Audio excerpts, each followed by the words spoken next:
stop and pray. Oh God, these are words of promise and assurance. And yet we struggle with them. We want to be people of vision, but we want to know. And if we don't know, we tend to want to then just be still. So open up our ears this morning. The words of my mouth and the meditations of my heart be acceptable to you first, Almighty God. And then let your people hear your words in their spirits and be transformed. And we might glorify you in all that we say and how we live and what we do. In the name and in the spirit of Christ, we pray. Amen. So, we've been talking for many weeks about vision. And sometimes we have to be blinded in order to see. And today we're talking about how critical vision is, but there has to be something about looking back. Many of us, when we think about vision, think about it being just very straightforward. It is future-oriented. And many of us have had the experience that we kind of get caught in that looking back so much that we do trick ourselves, don't we? We kind of sit in our own self-loathing because we look back and we see something that we're not real proud of in our lives. And we keep looking back, but there's a real hard time of moving forward when your sights are always looking back. It's hard to do that. And yet moving forward and just looking forward and never looking back is sometimes counterproductive. And so there is a balance. There is this word, this biblical word of hazon in the Hebrew Bible that means spiritual insight. That's what vision is. It's spiritual insight. But then there's this other word called hindsight. It's the looking back and the seeing things clearly because they've already happened. How many of you have looked back in your life and there's been enough time and space in your life that you're able to look back and go, oh, that's what that was for. That's how I grew because of that. That's how my life has been transformed. That really dark time now doesn't feel or look so dark. And if we would all be very honest, in the very midst of the journey, you don't get hindsight, yes? There is no hindsight in present tense. I said to a friend of mine yesterday, I sure hope that I'm not wasting any of this that I have been allowed to walk through. I hope that God is using this. But I feel right now as a pastor and as a person that I'm not really understanding all that God had for me in this thing called a stroke. And then my words came back to me.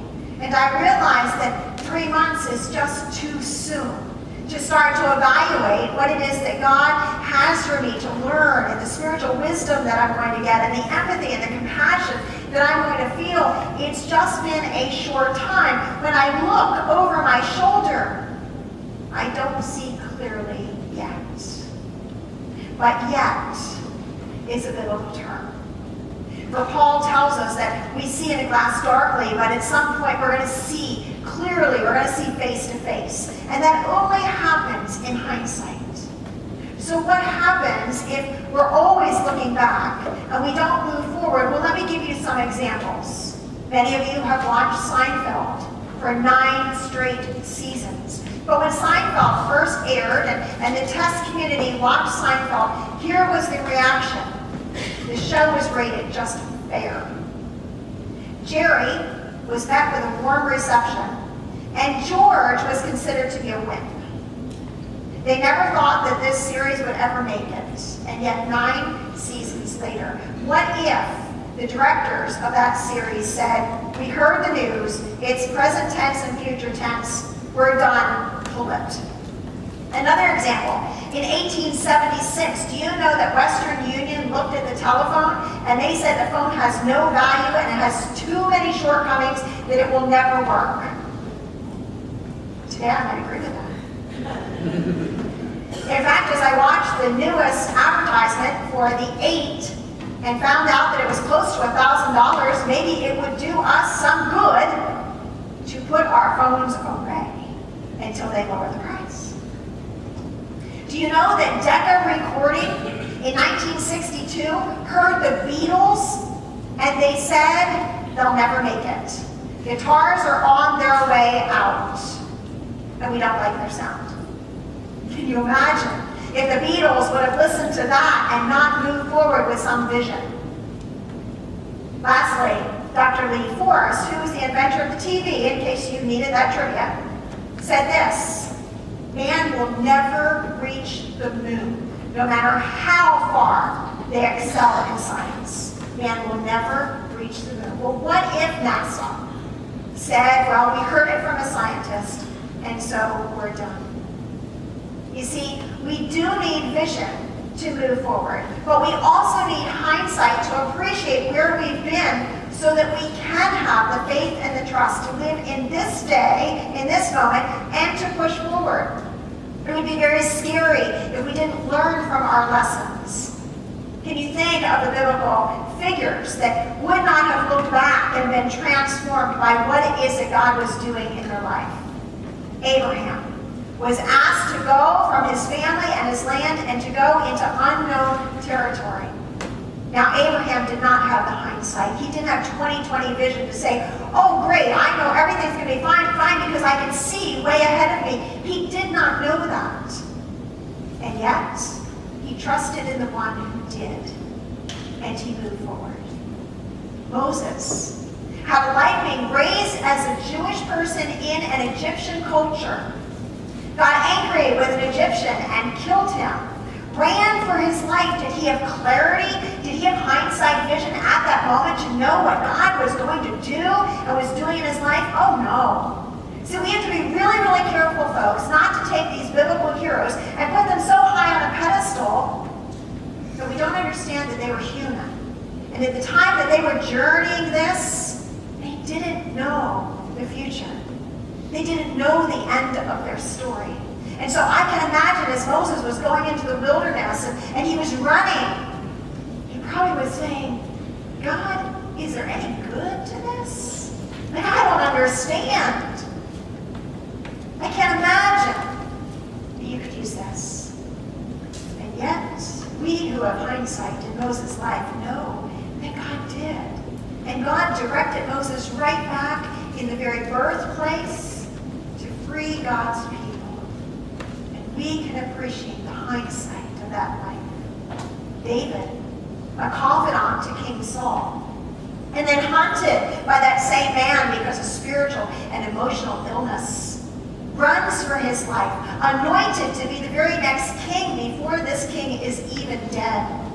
And he wonders, God, I just don't see clearly. I don't have the clarity of understanding what you're doing. And then he becomes king. And you would think now he should see clearly. And he looks out and he sees Bathsheba and he says, I'm king and I want her. And he takes Bathsheba for his wife, and it's not until David is an old king that he looks back on his life and he begins to put those pieces, those puzzle pieces together, and he understands all that God was doing in his bad decisions and his good decisions, but God was shaping him to be David, whom God called a man after God's own heart. If you have the name David, do you know that's what your name means? A man after God's own heart. What a legacy to live looking back. Because we're asked to look back and to learn, folks. To look back at the things that we didn't necessarily like, that maybe weren't even godly, but to look back and to understand and allow the Spirit to mature us and allow us to see what we can learn. And then to move forward. To move forward. And move forward, not so much with clarity. Some of you are moving forward and it is scary, isn't it? You're putting your one foot in front of the other, but you don't know what the future holds for you. And I hope that you have the confidence to know who holds your future. To know that even though it's not clear, God is with you, God is trustworthy, God is merciful, God is kind, and God is able. And so, some of you are the sermon today.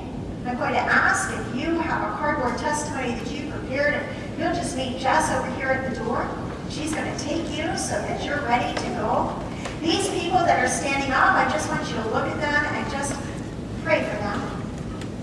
Because these are people who are courageous enough to say, when I was going through my stuff, I didn't see clearly.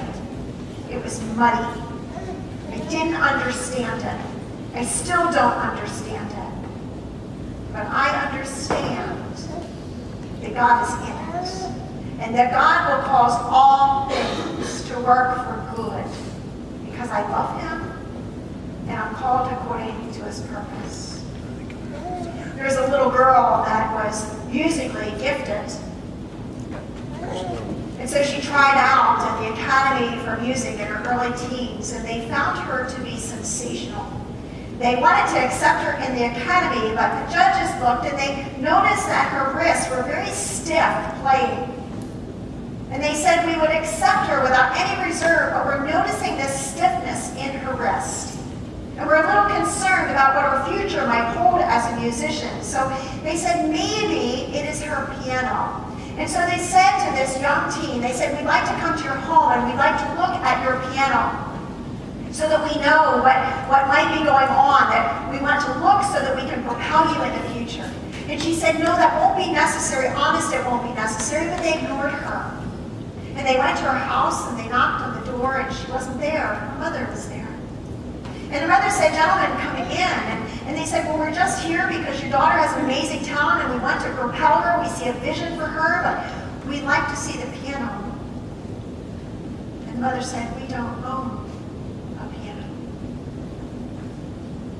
And the judges said, how has your daughter learned to play?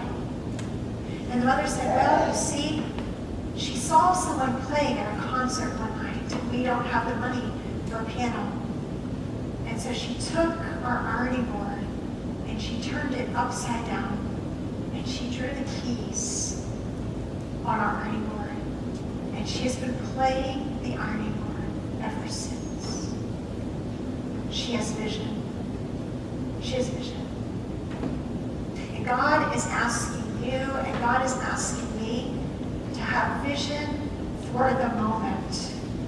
To know that it's okay not to understand in the moment, but to trust that God has that moment and that God will continue to be with you and be with me until clarity, hindsight, 20/20 vision comes. For Paul says, behold, we see as though in a mirror darkly. We see obscure shadows. We don't quite understand. We don't see detail. But one day, we'll see clearly. We will see Jesus face to face. We'll have hindsight, 20/20 vision. And so the testimonies that are before you, on one side, you will see as though seeing through a glass dimly and darkly. You will see vulnerability of people within their struggles, their not understanding, their pain, their obscurity. And then on the other side of that cardboard, you will see how they are understanding and seeing hindsight. 20/20 in the process perhaps, but what you'll see is that they have a God that they believe is loving, that is trustworthy, that is powerful, that is just. And they are claiming Philippians 4:19. He will meet every need according to his glorious riches in Jesus Christ. Hindsight, friends, allows us to grow. Hindsight, let it be and allow it to grow you. Vision allows you to go. It allows you to move, perhaps just one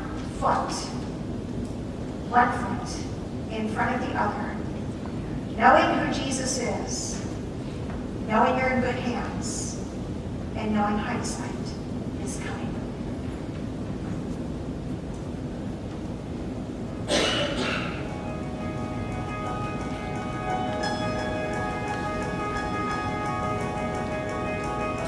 I'm strong and full of life. I am steadfast, my compromise. I lift my sails to the sky. I'm gonna catch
that this is what church is? It's not about us coming and putting a smile on our face and saying everything is great, how are you, we're fine. Real church comes together in the joys and in the struggles. Real church is vulnerable. Real church is honest. Real church is willing to say, I don't see clearly right now. And so will you come shoulder to shoulder with me while I walk in this darkness? And will you celebrate with me when I can finally have enough distance to see clearly and to see how God has loved me through the darkness and how God is using me and transforming me? Perhaps you are sitting here this morning and you're not certain that you have that relationship with Jesus. And in just a couple of moments, I'm going to pray. I'm going to pray the sinner's prayer. It's a prayer that if you're not sure that you have Jesus in your life, you can just pray this along with me. And you can ask Christ into your life so that no dark time is a time that you go through by yourself. Perhaps you're sitting here and you can say, Pastor Jan, I've done that. I remember that time or that moment when I surrendered my life, but to be honest, I've grown somewhat complacent and somewhat cold. Jesus is not Lord of my life. I don't ask Jesus first in my day, I ask me. I want control back in my life, and I don't give it to Jesus. Then we'll also have an opportunity that you can recommit and surrender all of that stuff that keeps you from trusting in God. And so let's go to God in whatever place we are and pray.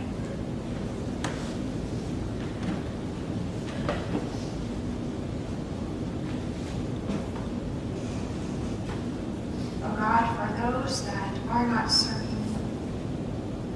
of your love and your peace and your forgiveness, we now pray.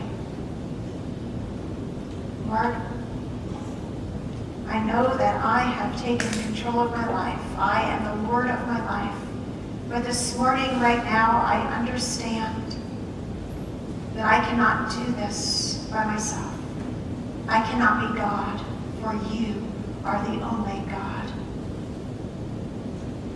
So, Lord, as I look at all of my faults and all my shortcomings, I understand that all have fallen, all have sinned, and all have fallen from the grace of God. But you, oh Jesus, died on the cross that I might have a new life, that I might have eternal life starting now. And so I ask you to forgive me of my sins. And Lord, I accept you as Lord and Savior of my life. Build in me the courage and the witness and the joy and the love to come to you first and foremost, to love you with my whole heart, my whole soul, my mind, and my strength, because, oh God, not because of what I can do, but because of who you are and what you've done for me. And then, oh God, for those of us who sit here and we can recall that we had this moment of giving our lives over, but piece by piece, day by day, year after year, we have pulled back pieces because we want control. And so we pray, oh God, restore unto me the joy of my salvation and renew a right spirit within me. Let me, oh God, be an instrument of your love and your peace, your passion, your power, and your might. Burn, Spirit. Burn in me, that I might look like a follower of Jesus once again. And we commit commit, Lord, our hearts and our souls to you. In the name of our Savior, Jesus the Christ.